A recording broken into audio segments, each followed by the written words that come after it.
नमस्कार दोस्तों, आज के इस वीडियो में बैक टू बैक हम 4 से 5 न्यूज़ देखने वाले हैं और उनके बारे में शॉर्ट डिस्कशन हम करने वाले हैं। तो पहली न्यूज़ ये है कि एस जयशंकर हमारे रसिया को विजिट कर रहे हैं। इस दौरान उन्होंने एक बात कही कि रसिया और यूक्रेन जो वॉर चल रही है अब उसका अंत होना ज़रूरी है। यहाँ पर एस जयशंकर साहब ने ये कहा कि वह रसिया को और यूक्रेन को एक टेबल में लाने के लिए तैयार है और वह दोनों के बीच में जो भी सुलह होती है उस सुलह को कराने के लिए तैयार है। तो उन्होंने मॉस्को को ये ऑफ़र दिया कि चलिए ठीक है, इस रसिया यूक्रेन के बारे में आप दोनों के बारे में हम बात करते हैं और उसके बारे में डिस्कशन करते हैं कि किस तरीके से हम इस वॉर को ख़त्म कर सकते हैं, क्योंकि वैसे भी पूरी दुनिया इस समय पैनिक कर रही है और ख़ासकर साउथ एशिया भी पैनिक कर रहा है। तो इसलिए इस वॉर को हम ख़त्म करते हैं। और यहाँ पर एस जयशंकर साहब ने इस बात का भी उदाहरण दिया कि जब भी कोई कठिनाई आई है तब रसिया और इंडिया दोनों एक दूसरे के साथ में खड़े हुए हैं।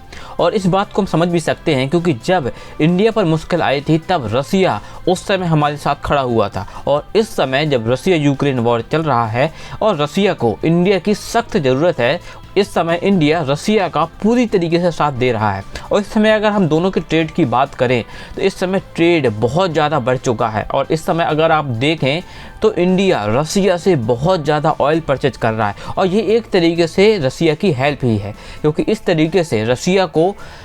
हेल्प मिल रही है अपनी इकोनॉमी को सस्टेन करने के लिए। और इसके बाद एस जयशंकर साहब ने ट्रेड डेफिसिट के बारे में भी चर्चा की जो इंडिया और रसिया के बीच में बहुत ज़्यादा है, क्योंकि इस समय अगर हम देखें तो दोनों के बीच में बायलैटरल जो ट्रेड हो रहा है वो काफ़ी ऊंचे स्तर पर पहुंच चुका है। इंडिया और रसिया का जो ट्रेड है इस समय हाई लेवल पर है और इस समय दोनों के बीच का ट्रेड 18,000 मिलियन डॉलर तक पहुँच चुका है।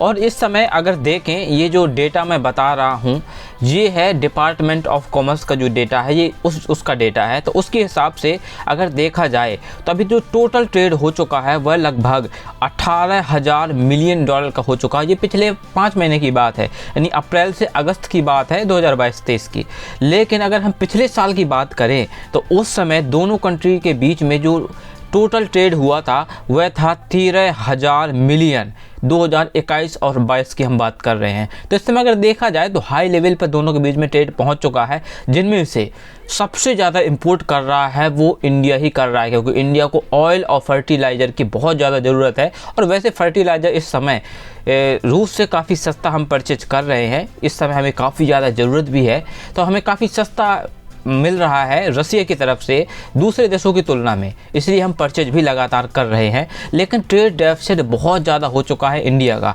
इसलिए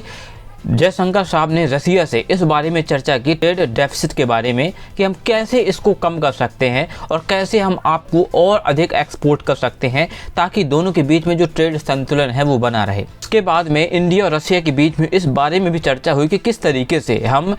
अपने ट्रेड को 30 बिलियन डॉलर तक इस एंड के अंत तक लेके जा सकते हैं। देखिए, दिक्कत अब यहाँ पर इस बात की है कि अभी भी इंडिया रूस से ऑयल परचेज करने के लिए डॉलर में पेमेंट कर रहा है, क्योंकि ट्रेड डेफिसिट बहुत ज़्यादा है, इसलिए हम रुपए पर पूरी तरीके से निर्भर नहीं हो सकते। और हम क्या, रसिया भी पूरी तरीके से रुपए पर निर्भर नहीं होना चाहता, क्योंकि ट्रेड डेफिसिट बहुत ज़्यादा है। अगर हम बहुत मात्रा में, इतनी ज़्यादा मात्रा में तेल खरीदते हैं तो आखिर रसिया इतनी रुपीज़ का करेगा क्या। इसलिए ज़्यादातर जो व्यापार अभी भी हो रहा है वह डॉलर में ही हो रहा है। और इसके बाद अगर हम दूसरी खबर की रुख कर लेते हैं, दूसरी खबर ये है कि ब्लो फॉर बीजिंग, चाइना के लिए चिंता की बात ये है कि अब इंडिया और जापान, यूएस, ऑस्ट्रेलिया, ये जो 4 क्वाड कंट्रीज़ हैं ये इंडो पैसिफिक पर और भी ज़्यादा अब अपने अभ्यास को बढ़ाने वाले हैं। यहाँ पर और भी ज़्यादा ध्यान देने वाले हैं चाइना को काउंटर करने के लिए, क्योंकि हम ये लगातार देख रहे हैं कि चाइना लगातार कोशिश कर रहा है कि इंडो पैसिफिक में